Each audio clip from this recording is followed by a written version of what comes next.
So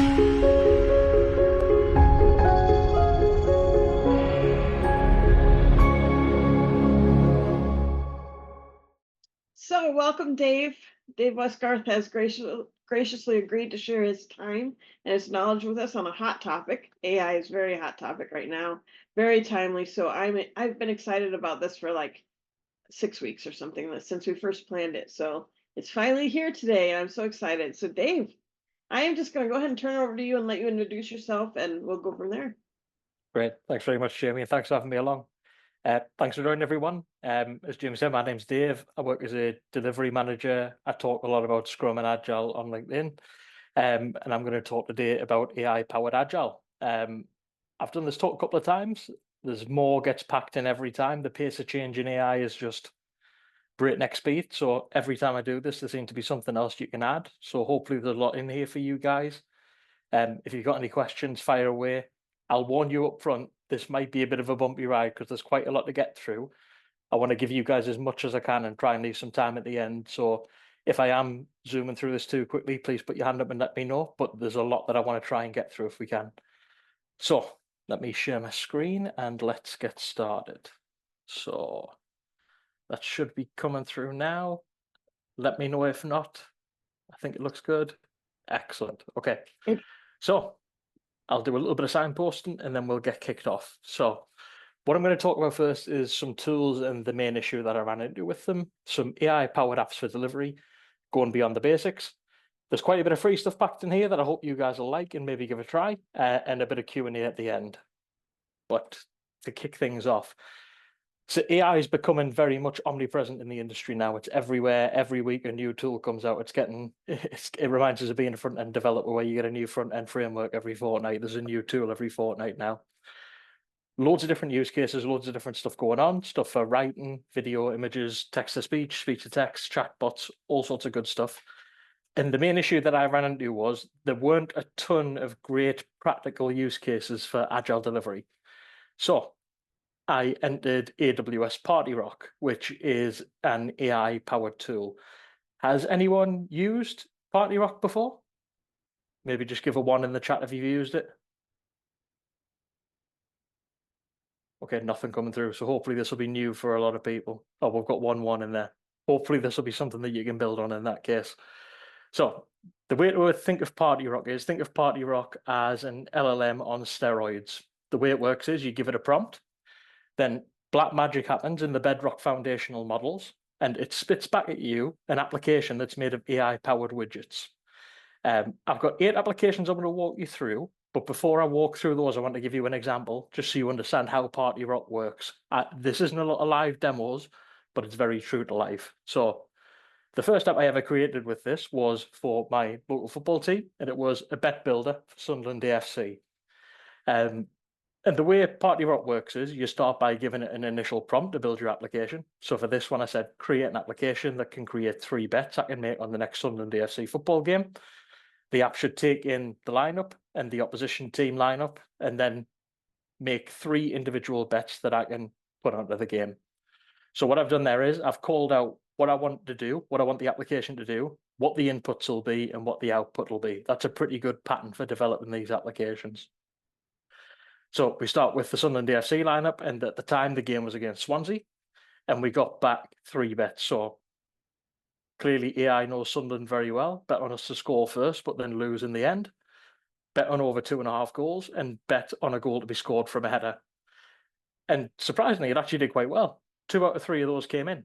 So I wouldn't say it's a magical money tree, but it does better than I do so far. I'm looking forward to seeing how it does this season. But now let's move forward and get to more of the Agile applications that I've looked at. So the first one, this is one that a lot of people have done, and this is primarily how I see people using ChatGPT and Claude. They use it as a bit of a personal coach or that expert tutor who they can bounce problems off and get ideas from. So this time I've said, I'd like an application I can use for my work problems and challenges. I'm a Scrum Master, and I'd like an app where I can add a challenge I'm going through and get back 3 options, strategies, or experiments to fix the problem. So the challenge I'll use, and I'll use this quite a bit throughout the talk, is I'm a Scrum Master. My team have a daily Scrum, and that Scrum consistently runs over the 15-minute time box. How can I fix that problem? And it comes back fairly quickly with 3 solutions that you can use. So we've got enforce the time box, make the timer visible for the session, encourage team members to comment on the top priorities, limit contributions to 2 or 3 sentences, eliminate open discussions or tangents. If discussions consistently go longer, note topics and schedule follow-ups. Fairly basic stuff, but the more intricate and the more detail you can give to the challenge, the better. And this is the one that I think of as the Jose Mourinho type application, tactics on demand for any problem that you're going through. So that's a fairly basic one, but we can go in different directions from there. So the next one I've got is a metric selector. And metrics were a pretty hot topic in the LinkedIn space a couple of months back. So for this one, I said, I want an app that I can use to add a metrics lens to my Agile team's performance. You can pull things from Scrum values, Agile manifesto, DORA metrics, days since last metrics, and anything else. I'll describe the team goals, environment, and I'd like you to send back 2 different sort of suites or collections of metrics that I can use to shed some light on my team performance and how effective they are. So what I did was entered a fictional team description. Again, I'll use this a couple of times in the talk, but we're working on a team that's developing a cutting-edge data platform, and it's got artificial intelligence capability, leveraging the latest and greatest in all things data engineering, data science, data analysis.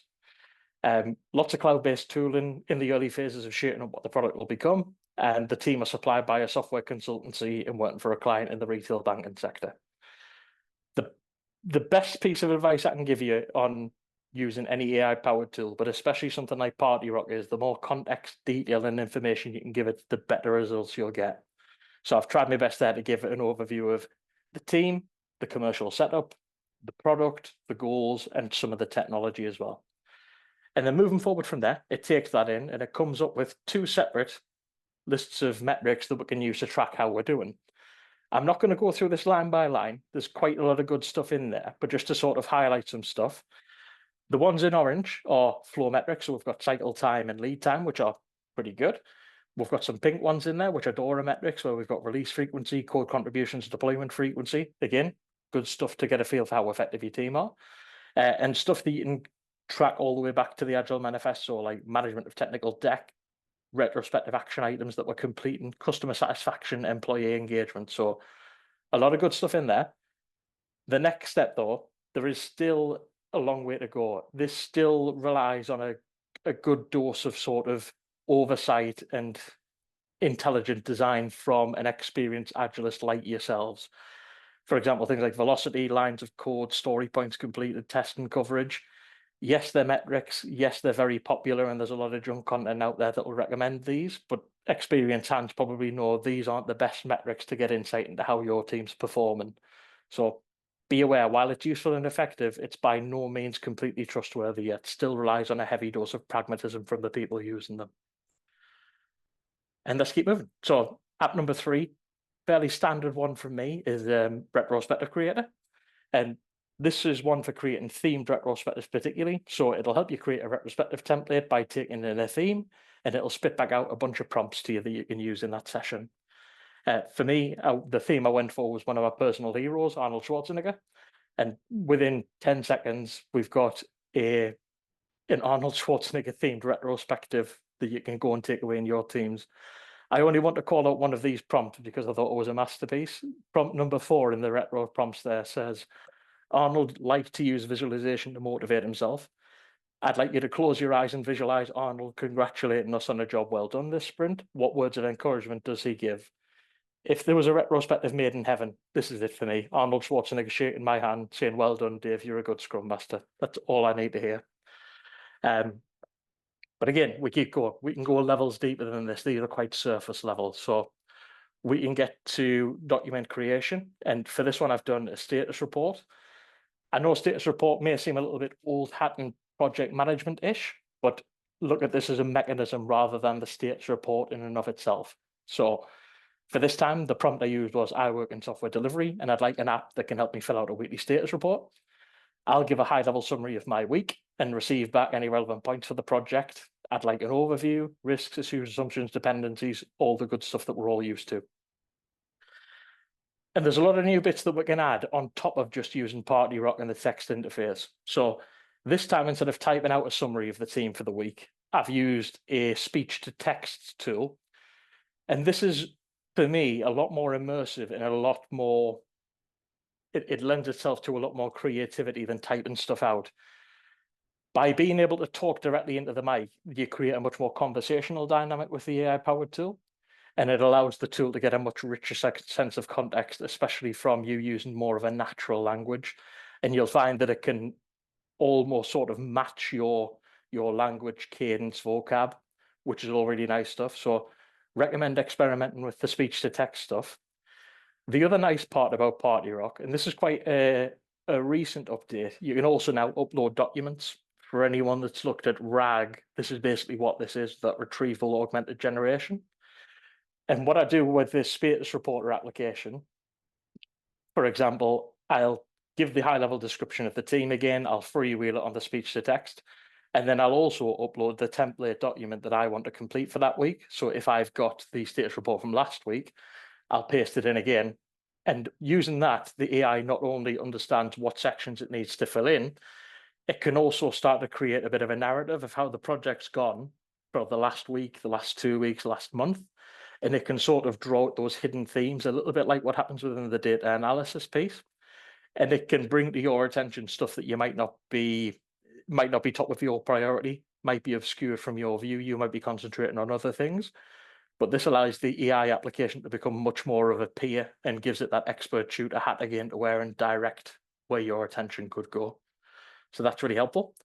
And for this one, what it spits back is an overview, risks, assumptions, issues, dependencies. And yeah, very, very useful for any sort of collateral or documentation that you need to create.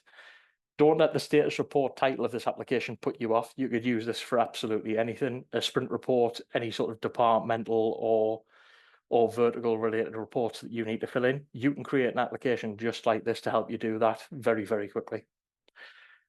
Next was a sprint goal creator. Again, sprint goals, I think, are one of the most criminally underrated elements of the Scrum framework. And I was thinking about how can we create an application like this that would help people get to grips with sprint goals a little bit better. So what I did this time was asked for an application that could create sprint goals for my team.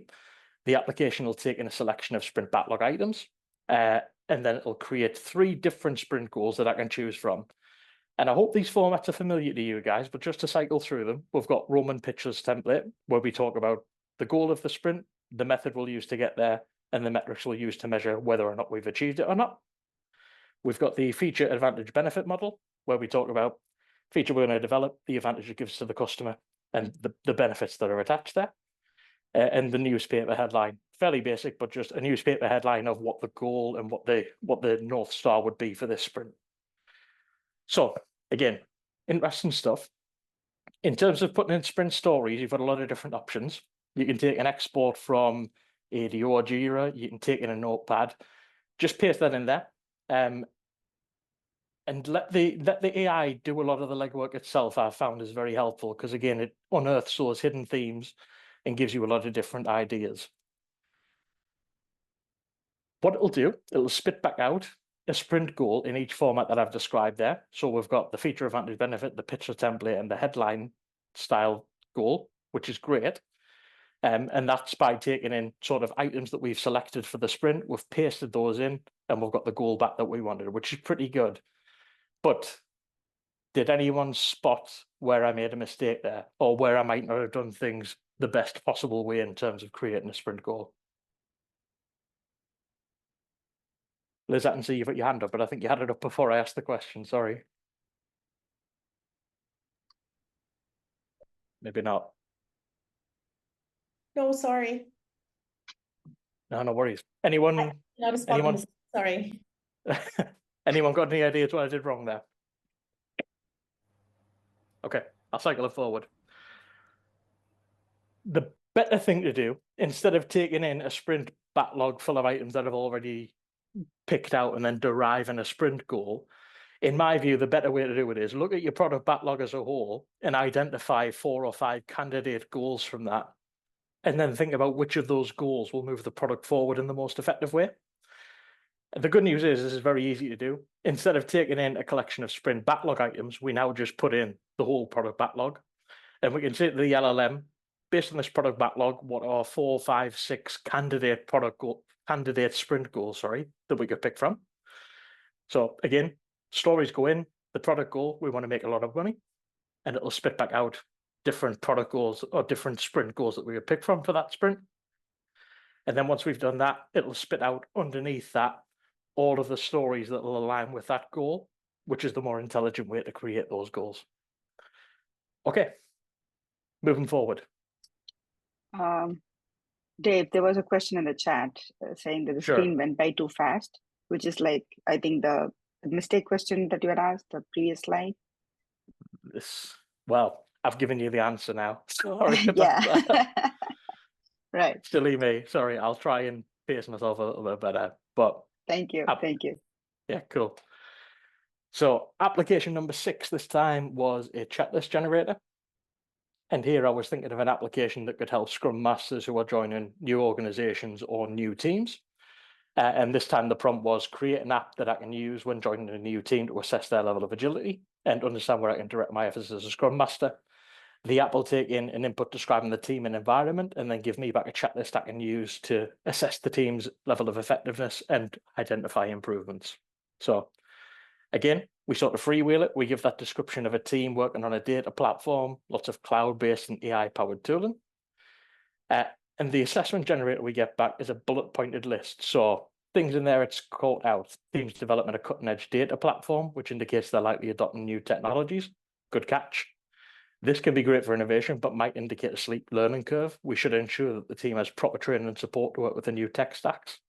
That could have come directly from the brain of a Scrum Master for me. We're working on cutting-edge stuff, which means, fair enough, we'll be innovating at a high level, but this means there's a lot of unknowns and a deep learning curve. Same again, we cycle through. They're leveraging OpenAI and cloud-based tools. Using standardized open source frameworks can promote agility, but they should have a plan to support and maintain these components long-term.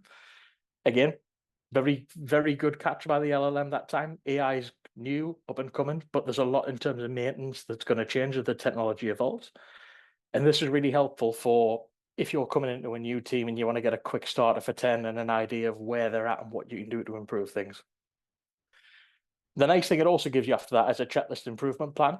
So what you can do with this is look at the team, look at where they're at, give some feedback again, and the app will spit you back the improvement plan that it thinks will be most effective to elevate that team's level of agility and effectiveness. So again, I won't go through this line by line, but clearly define the product vision, scope, and roadmap with the client to align on priorities and prevent shifting goals. Very good. Ensure proper training and support for working with new technologies in the steep learning curve. Again, very good stuff. All very helpful for getting to grips with new teams. And app number 7. This is going a little bit beyond working with the immediate team. And this is one that I made primarily for product owners. So this is more about thinking about the product itself, thinking about what it is we want to improve about that product, and then thinking about how we can practically implement that with some steps to move us forward down the path towards product goals. So for this one, I said, create an application that helps me discuss product improvements with my product owner colleagues. This application will take in a description of the product and take in an area that we're looking to improve or develop. For example, we could do a freemium offering. We could create more customer aha moments, increase usability, stickiness, drive sales, creating virality. And the app should then give me some ideas and thoughts for how to improve that focus area in the context of the product that I've described. That might sound like a lot of word soup, so I'll try and do an example that I think we'll all be familiar with. So the product that I described was Miro. So I took this straight from the Miro website about what Miro is, the key features, all that good stuff. And the focus area I wanted to concentrate on was creating a freemium offering of the product to increase the user base and drive some engagement. It takes those in and it spit back out some ideas. And the reason for this experiment was I wanted to see how true this would be to real life. And surprisingly, this output it's given me is probably about 85–90% right in terms of what Miro does for its freemium offering. So offering a limited number of boards for free accounts, Miro does that. Provide access to a subset of templates and widgets, Miro does that. Allow free users to collaborate with paid users, tick. Free trial period for paid plans. I don't know if it does that anymore, but it certainly used to. Gamify the experience with achievement badges and rewards. all this stuff should be quite familiar to you if you're a Miro user. So I was quite impressed with how well it managed to do that. And this is great for working with product owners, because when it comes to moving your career downfield, advancing and elevating your sort of position within an organization, this is what really drives you forward, bringing things that impact the bottom line or make huge cost savings along the way. So very useful for giving you ideas to talk about with colleagues in product and leadership. The final application I wanted to walk through on the Party Rock front, Jamie, I'm hoping this is one that you'll like, is a dysfunction mapper. So this is the last one that I came up with. And I can remember I was doing a few bits and pieces on dysfunction mapping that I share on LinkedIn. And I thought, why didn't I try and create an application that can do this and walk me through? And this is very similar to what's called chain of thought prompting. So instead of just asking an AI a question and getting an answer back, we can walk it through step by step and course correct along the way if we need to. So what I did this time was I asked for an application that can help me map dysfunctions as a Scrum and Agile practitioner. I described the process of dysfunction mapping, which I'll not go into in too much detail, but there are basically 5 or 6 key categories that we walk through. And the application will get to the point of taking in the symptom of a dysfunction that I've noticed as a Scrum Master, and it will walk through each stage in the process to sketch out what an improvement plan for that could look like. So again, we start with the same symptom or input. The team daily Scrum consistently runs over the 15-minute time box. The first step in dysfunction mapping is translating a symptom into a dysfunction. And here it's identified a lack of focus on the sprint goal. From that dysfunction, we think about what the purpose of that missing element is. And the purpose of the sprint goal is a single objective that guides and unites the Scrum team, offering flexibility in how it's achieved while fostering collaboration and focus. That's from a famous guide that I'm sure everyone on this call's read. From there, we think about a solution. So the solution it identifies to facilitate discussion and team contributions in relation to the sprint goal, using the session to review progress towards it, and all of the discussion should be deferred. I don't think that's bad advice for a Scrum Master who's going through this type of challenge. And the measure it came up with was start tracking the number of times the sprint goal, the daily Scrum runs over the time box in the next sprint, expecting a downward trend to indicate progress. And that's a completed dysfunction map for one symptom that we've identified there. This is really good because it's extrapolated a systematic step-by-step method that you can then extract. But the really nice thing is you could quite easily ask this to provide you 4 or 5 different versions that you can then pick from. So it outsources a lot of the initial creativity work and gives you something that might be halfway there that you can add the finishing touches to finalize. So again, very much a productivity enhancer and removing of that sort of manual workload from you as a Scrum Master or delivery person. And that's it in terms of applications that I've got. But we can go even further. The tools have continued to evolve and there's a lot more that we can do. One that I really like is creating what's almost a custom GPT now, I suppose, now that the tools have moved on. But what you can do as a delivery person who produces a lot of outputs and a lot of collateral, I'm sure if you're anything like me, you'll have folders on folders on folders full of status reports, burn downs, sort of action items, all that good stuff. What I've done is I'll typically put those into a folder and then upload those into an LLM conversation. And what this allows you to do is talk to your project or talk to your sprint or initiative as if it is the LLM itself. And this allows you to interrogate it and ask, where are things going wrong? What can we do better? Where are our biggest opportunities to improve? And this almost gives you a chatbot style interface with your project as if it's its own entity, which is pretty cool and useful. The main concern with doing this via ChatGPT is data privacy concerns. But for anyone who's slightly more technically minded, there are more guardrails and protections that you can put in place now. And I'm just calling out one that I've used previously, which is part of Microsoft Azure, called Bring Your Own Data. And this is exactly the same. It takes a bucket or folder or zip file full of context relevant stuff around your project and sprint and puts the AI powered hat on it and allows you to talk to that as if it's its own entity.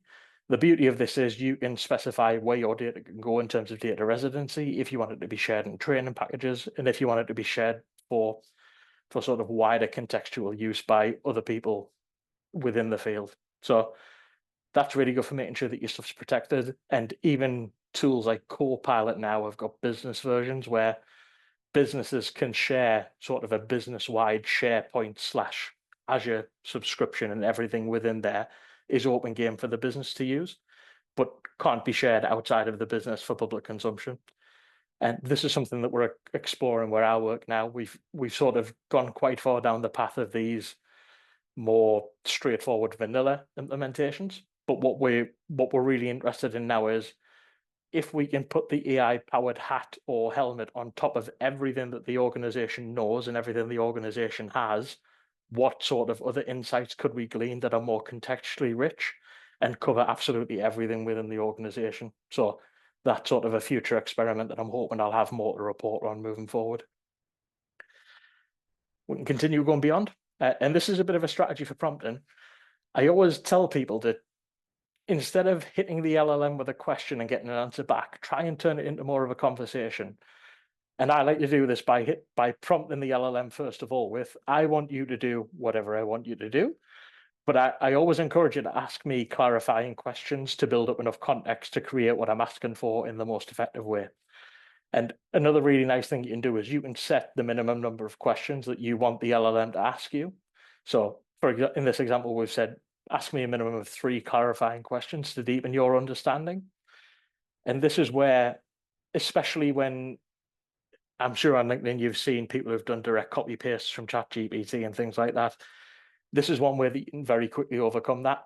You can not only ask that initial question and get something spat back, you can then say, get that initial response back and say, well, I don't like X, Y, Z, change that. And then it'll ask you again, what do you think of this? Where can we go with this one? So very good for getting more useful and more personalized content. The image generation stuff I absolutely love, and I've got quite a few use cases to work through in image generation, but the first one's quite straightforward. This is just a little bit of fun. So say we're working with a team with a colleague called Dwight, and we want to create some new custom avatars for Jira and Slack. The AI can help you do that. Say I'm going to facilitate a serious play session with Lego, and I want to create some avatars or sort of images that I can move around a Miro board. And the LLM can help me do that.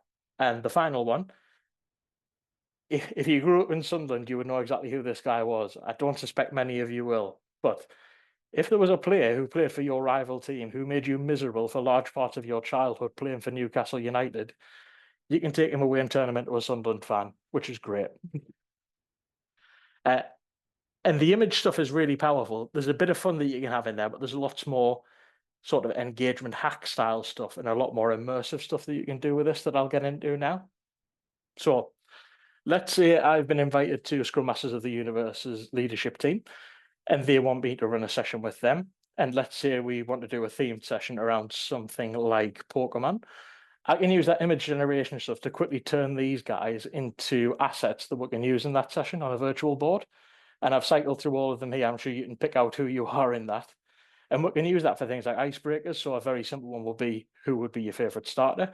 And we can move those into categories and start generating a little bit more of engagement and really immersing people in a session, especially on virtual ones, which are tough to get through without having some of these hacks built into them. We can move forward again. And at first glance, can anyone tell me what this is? Can anyone tell me what they're looking at here? I'll give you a clue. It's a well-known retrospective format. Game of Thrones is good, yeah. What do you think they represent?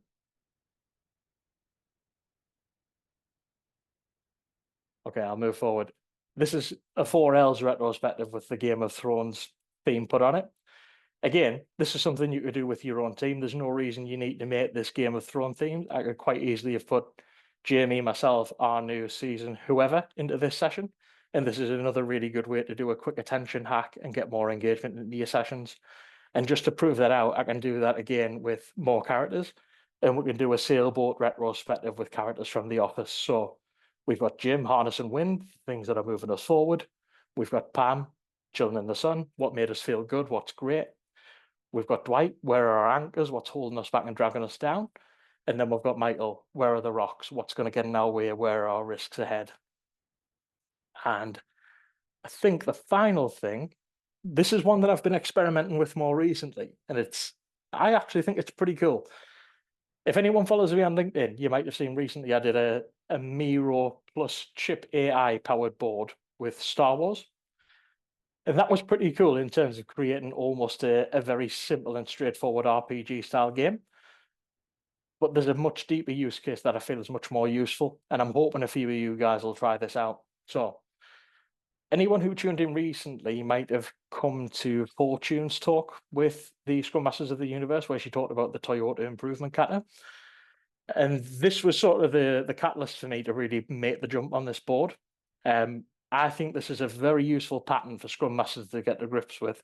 And it doesn't take very long to get it under your belt, to be perfectly honest. So what I did was I created a board very similar to ones I've done before on Miro. And you can see we've got a collection of characters in there. But what I've also done, these are what are called chip-powered custom GPTs. The benefit of chip is it allows you to embed GPT in an iframe code. And if you're a Miro user, embedding things in iframes really gives you a lot of bandwidth to put whatever it is that you want into your board. You can put sort of weather tracking, traffic systems, news polls. There's all sorts of stuff you can do with iframe code. And I was waiting for this to happen with AIs, and finally it has, which is good. So what I've got now is I've got a board from Miro, which has got basically 5 NPC style characters on there who you can talk to and interact with. The benefit of this is this allows you to do not only a lot of interaction, and all of this is sort of outsourced and asynchronous now, but I also think this has got a lot of legs in the learner and development sort of sphere for Scrum Masters. And what I've done here is I've created this board, and there's actually a tiny, and I must stress, tiny certification attached to this. And what it'll do is it'll walk you through the Toyota improvement kata, and it'll give you a bit of a surface level understanding of what the Toyota improvement kata are, and it'll help you get to grips with how you can use them in your teams. So I'll share this at the end, but I'm really keen for people to try this out and let me know if you think that this is any good or not. So I'll share a couple of links at the end, but I'm very keen to understand if this is useful to people and if it's actually helping you learn new things. So if you want to learn more about AI, the final bit I've got for you is a 6-week learning plan. Again, I'll share the link to this at the end. It's in my link tree, but these are 6 credentials that you can add to your CV and your profile, all for free, all fairly light touch. You can get through one of these a week or more if you're particularly inclined to do so. And this will really help you get not only a surface level and a user level understanding of what's going on with AI, but you'll start to build up a bit of context around what's going on behind the scenes at that technical level, which is also very helpful. Okay, and I think that's just about everything that I've got. So there's a couple of QR codes on there, one for my link tree, and there's a QR code there for all the applications that I've walked through. I'd encourage you to go out there with a true Agile mindset about this. Run some experiments, see how things go, and see if there's anything that you can get to that's particularly effective in your teams. If you hit anything that's particularly good or anything that you want to talk about, please get in touch with me. I'm always looking for new ideas and how we can leverage AI as Scrum Masters and Agile coaches. And I think that gives us a bit of time for questions. I got through that a lot quicker than I thought. Apologies if that was too fast, but I've talked you guys to death now, so hopefully you've got some questions. We do have some questions that came up in the chat. Excellent. Let's just pull them up here for us. Hey, Dave, can you share the links instead of the QR codes? Because I can't scan that with my personal phone and get to it on my work laptop. So they're already in the chat. Thanks. At least one of them is. I think we're missing they're both we're missing your link tree one in the chat, I think. Okay, I can paste that in now. Okay. But otherwise the other two is LinkedIn and Google Drive is there. They're all available for you now, Charlene, but if you need them, send me a message. Happy to post those over.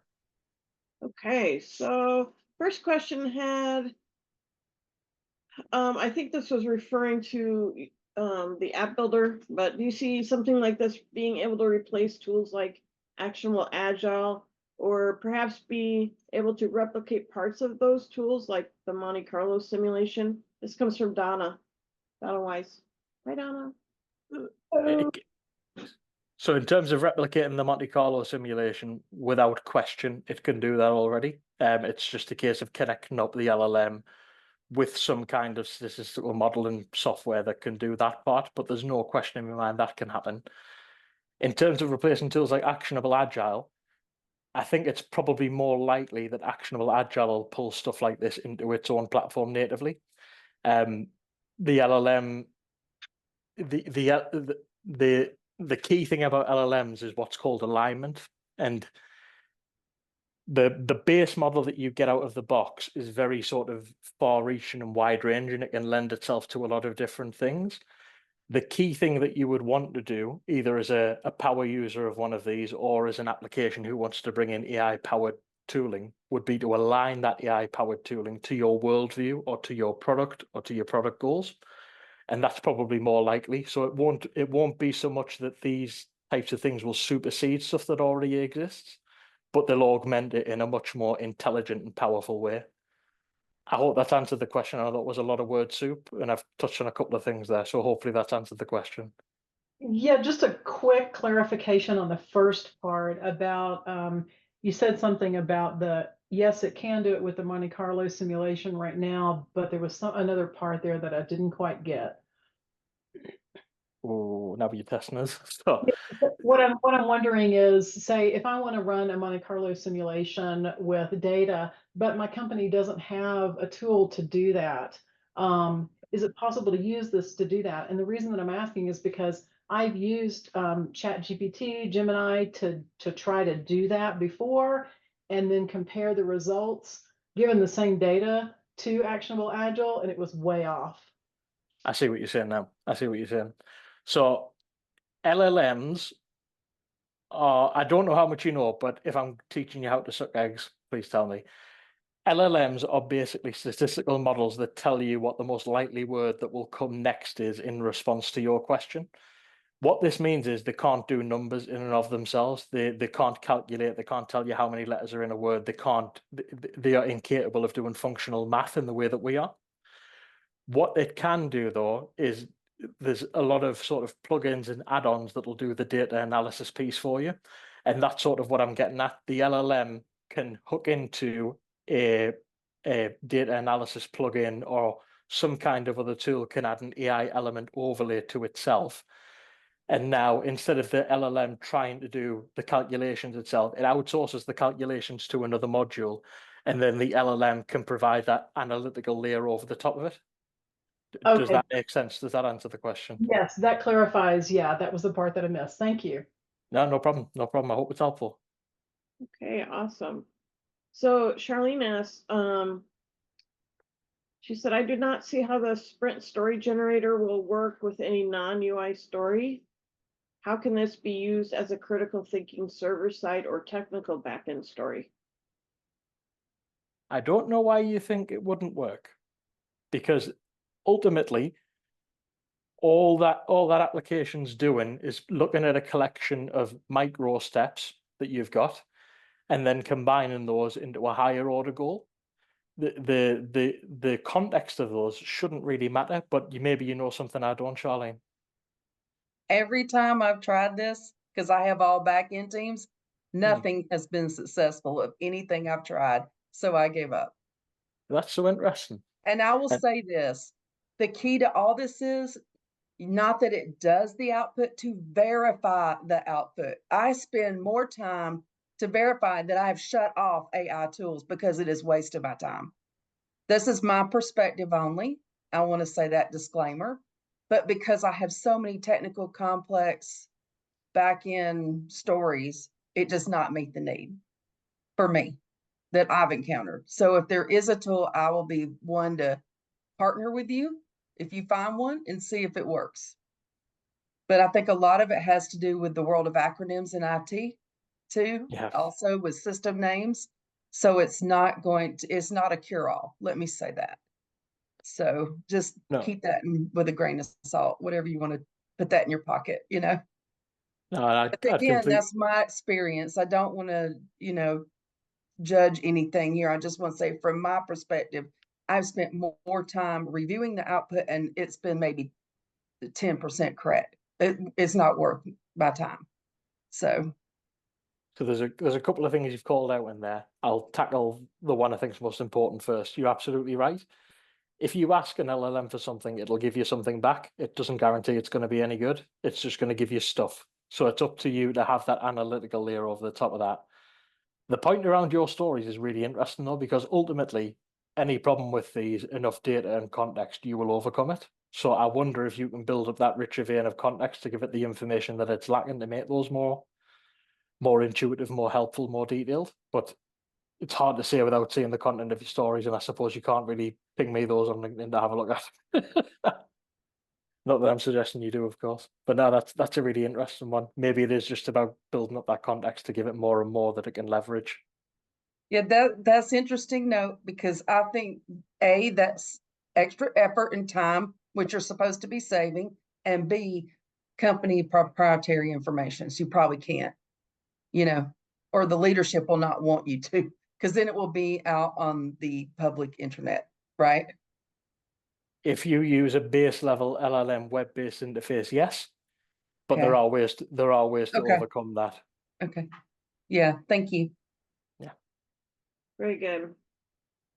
All right. So, we often hear of AI being able to replace other roles or jobs in the future. Can the role of a Scrum Master be replaced by an AI/robot? Ooh. It's as if someone has looked at my LinkedIn and found one of my hot takes, because I've got a pretty hot take on this. I think if you're a Scrum Master that puts meetings in the diary, that watches time boxes, that facilitates a session or two, AI will replace you. There's no questions about it. AI can do all of the sort of mechanical level Scrum style tasks. AI can do that. So if that's what you're offering to your teams as a Scrum Master, it's pretty much a matter of time for you at this point. If though, as a Scrum Master, you are working not only with your team to enact empirical process control and improving effectiveness and value delivery, and then doing that at an organizational level as well, AI's got a long way to go to beat you out there. So it's very much a question of what do you mean by Scrum Master, and are you looking to elevate your level of effectiveness as a Scrum Master, or are you just looking to dial it in? Because if you're in the dial it in camp, your days are numbered at this point, I would suggest. Well, and AI isn't really what we would call a servant leader, right? So, No.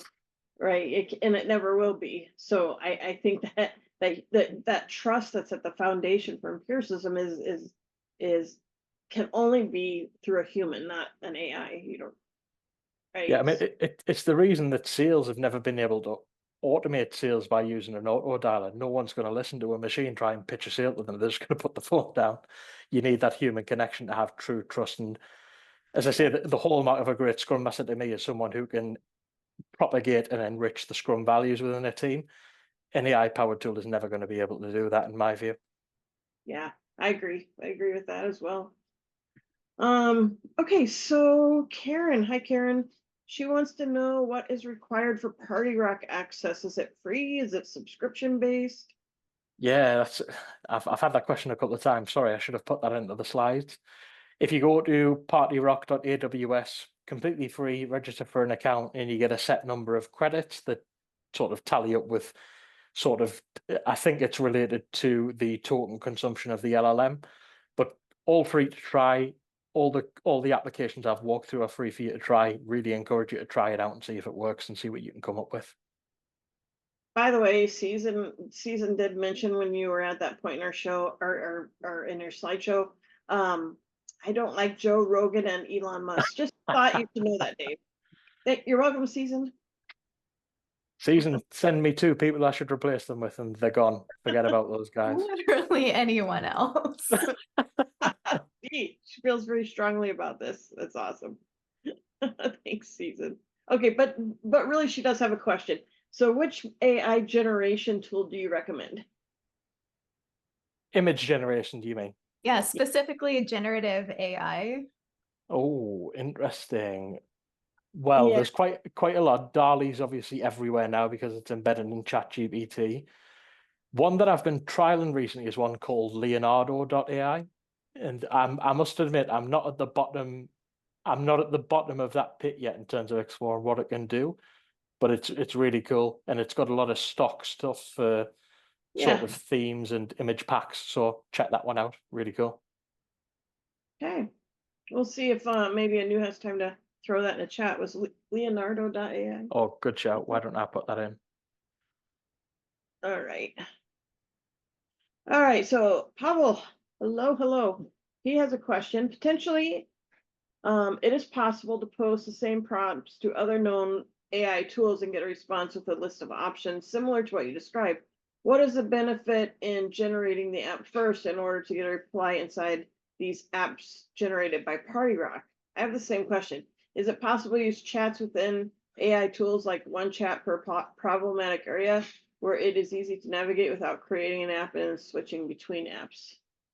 Like, what does PartyRock do for us versus just using the AI saying, I want, giving all your instructions to an AI directly? Yeah.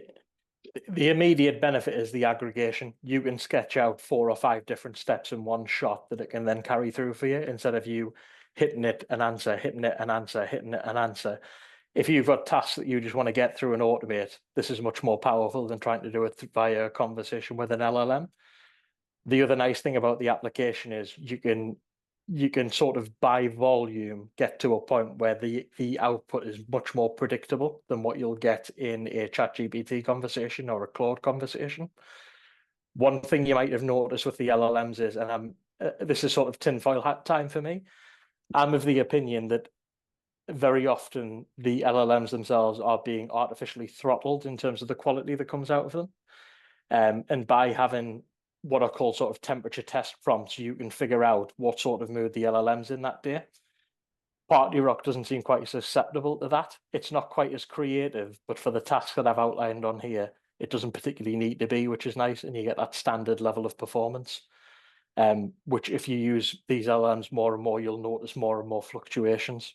But again, I hope that's answered the question. I've gone down a couple of rabbit holes there.